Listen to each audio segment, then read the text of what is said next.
A man by the name of Phil can be seen sharpening his knife. Before action, he would put his weapons neatly into the bag, and that's how we know he is a serial killer. As he steps out of the room, he fixes his eye on the girl in the phone booth. Phil then decides to strike up a conversation with that girl, whose name is Carrie. He is so excited that the woman agreed to his offer of a ride. When the woman notices that Phil is smiling, he immediately locks the door. But unexpectedly, Carrie throws a wrench into his plans and then stabs him more than 20 times. On the other side of the story, Joel, a film critic for the horror magazine Vicious Fanatics, interviews B-movie director Jack Portwood. Joel isn't very fond of Jack's view on the horror genre, and enthusiastically mentions an idea of his about a movie with cab driver killers. Jack tries to dismiss the concept as absurd and comical, before sending him away. At home, he sees his roommate Sarah, whom he has an unrequited crush on, being dropped off by her new boyfriend Bob. When Sarah walks in, she tells Joel that she's going to have a girls' night, politely asking him to leave the house. Joel walks outside, and watches Sarah's boyfriend as he is about to leave. Jealous of Bob and noticing that he has a ring on his finger, Joel follows Bob to a Chinese restaurant. Playing the detective, Joel, who introduces himself as Dave, chats with Sarah's boyfriend. Joel learns his name is Bob, and that he is a real estate agent. Unaware of Joel's true identity, Bob speaks disparagingly about Sarah's terrible roommate, and here Joel finds out that Sarah feels sorry for him, so she lets him stay with her out of sympathy. Soon, Bob hooks up with a girl, leaving Joel to pay for their drinks. Disappointed by what Sarah thinks of him, Joel continues getting drunk, and after a while, goes to phone Sarah. Here he suddenly runs into Carrie, the woman who has killed the driver at the beginning of the film. After talking with Sarah, he stumbles into a supply closet, and passes out in the storage room. The restaurant locks up for the night, and when he recovers, Joel wanders back into the dining room. This time, he accidentally comes into a room, and finds himself entangled in a strange meeting inside the Chinese restaurant. The members of this meeting are Zachary, Mike, Hideo, Fritz, and Carrie. He doesn't know that these people are serial killers all over the world, and they mistake Joel for Phil, the serial killer who got killed in the beginning of the movie. Thinking he is in a weird group therapy session, Joel speaks vaguely about getting help for his unknown addiction. Mike talks about what he's passionate about, and Hideo is worried about the empty chair among them. As the members speak with each other, Joel finally realizes that he is sitting among serial killers. He begins to freak out when suddenly he is asked why he is here. Joel uses his movie idea about a killer cab driver in an attempt to blend in, and the rest of the serial killers find this interesting, which makes Joel feel a little relieved.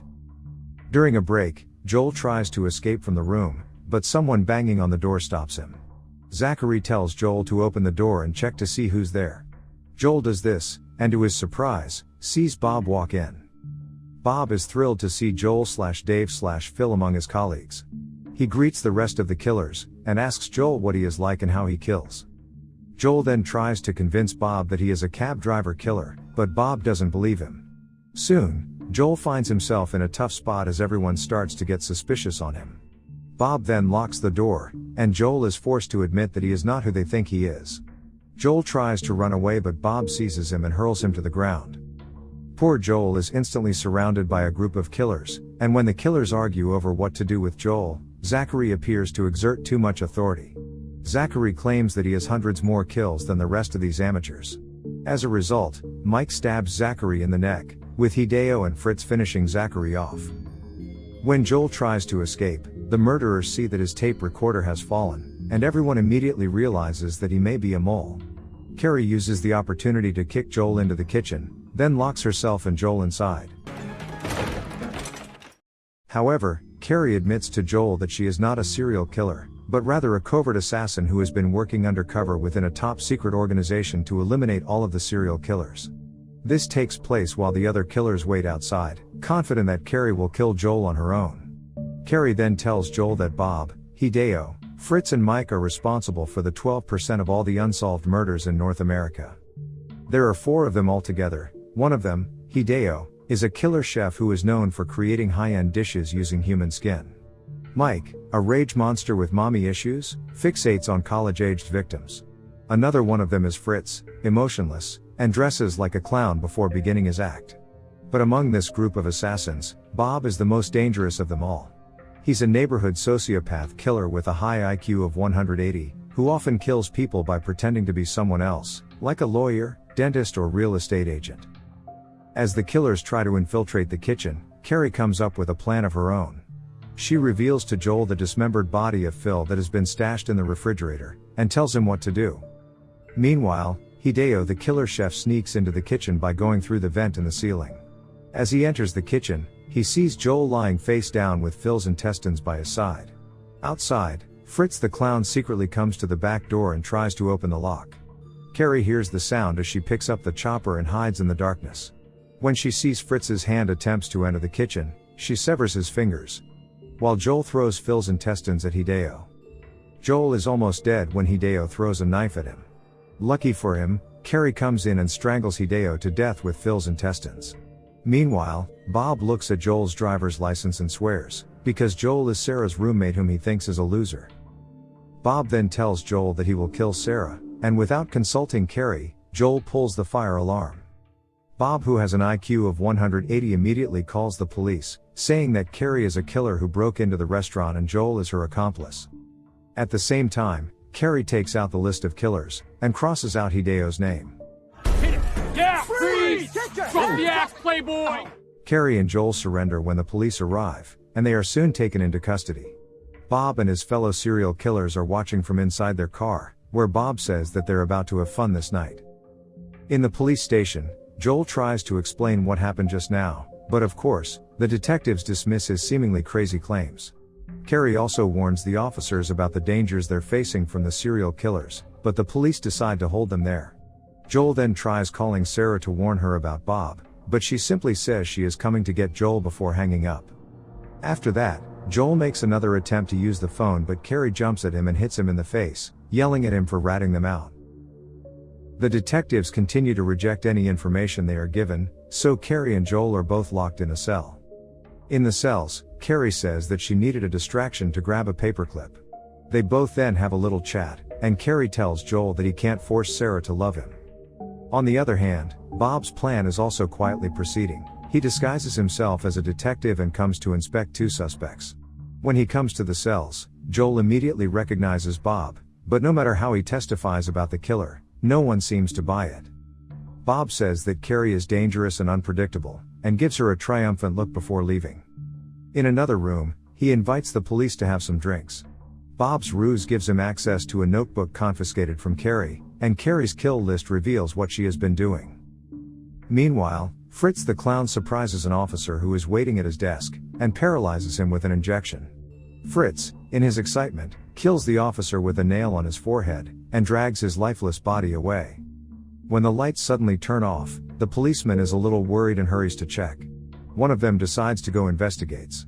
However, when the policeman comes into the front room, he doesn't notice the blood marks on the ground. The officer then goes to check the power supply, but then his hand gets severed by Mike, who eventually kills him with a machete. At the same time, Carrie succeeds in unlocking her cell door. Now that two of the policemen have been taken out, it's Bob's turn to take out the last one. By using the pencils, Bob stabs the last officer in the ears, causing instant death. And as Bob is about to leave, Jesus Christ! We need to wrap things up. Afterwards, the trio decides to go to the prison to see Carrie, but to their surprise, the two of them have already escaped. Bob then shows Mike and Fritz Carrie's kill list, which makes it clear that things are much worse than they expected. Back to Carrie, she and Joel has just escaped, and when they reach the exit, Carrie tells Joel to leave. Joel refuses at first, but Carrie says that she doesn't need him. She locks herself in the station and is ready to struggle with other killers. When Mike walks into the room, he finds that the room is empty, and is startled by a mannequin. Carrie then immediately attacks Mike, putting his own machete right on his neck. This woman seems to be very good at what she does. She doesn't give him a chance to fight back, and stabs him with a knife. Soon after, Joel's crush, Sarah, comes to the police station, and the rapid knock on the door catches Fritz's attention as he sees the prey coming to the door. Fritz feels so excited, then he slowly unlocks the door, and the girl immediately enters the station. When she asks herself why there's no one in the police station, the lights suddenly turn on and Fritz appears. Sarah is startled by Fritz but defends herself perfectly well until Joel arrives. When Carrie comes in, she injects Fritz with his own paralyzing cocktail and he instantly falls to the ground. She doesn't intend to let this evil live, she easily tosses down the cabinet to crush Fritz's head. But before they leave, Carrie is attacked by Bob. Joel steps in to shield Carrie and gets stabbed in his arm. More vicious, Bob wants to strangle Carrie to death. But he has to take a phone call first. When Bob passes out cold, Joel hurries to drag Carrie and puts her into Sarah's car. As they are about to leave, the terrifying Bob appears in front of the car. Bob, however, doesn't have time to dodge, and is knocked to the ground. Sarah, Carrie, and Joel then rush to the hospital for treatment. The doctor is able to remove the dagger from Joel's hand, but Carrie remains in a coma in the ward. When Joel goes to drink some water, he finds blood marks on the ground. He opens the door and discovers a handbag next to which there is some blood. Well, Bob, who has an IQ of 180, poses as a doctor to infiltrate the hospital this time.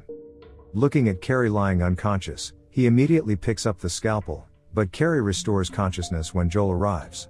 Joel hits Bob in the head, and pushes Bob out of the hospital bed, knocking him against the wall.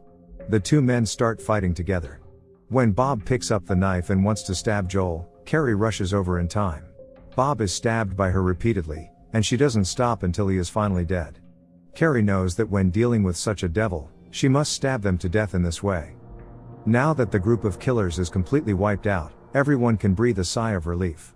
However, that's not the end of the story. Some time later, Joel comes to a movie theater. He notices a movie poster with the title Taxicab Driller, and thinks it was a good idea. He then goes to grab a few snacks, but the employee informs him that they are closed for the season, and so, Joel wonders why and what is the man doing there. The employee says that he's restocking the shelves, which seems strange to Joel. Joel then goes to the bathroom to take a look, and sees the real employee tied and gagged on the floor. Realizing that his crime is exposed, the man prepares to escape, but as it turns out, Carrie has changed her mind about Joel's ineffectual uselessness. She considered taking him on as an apprentice. They both start with taking down a serial killer hiding out in a movie theater showing a Jack Portwood film, based on the killer taxi driver idea Jack stole from Joel. And this is where the movie ends. Thanks for watching.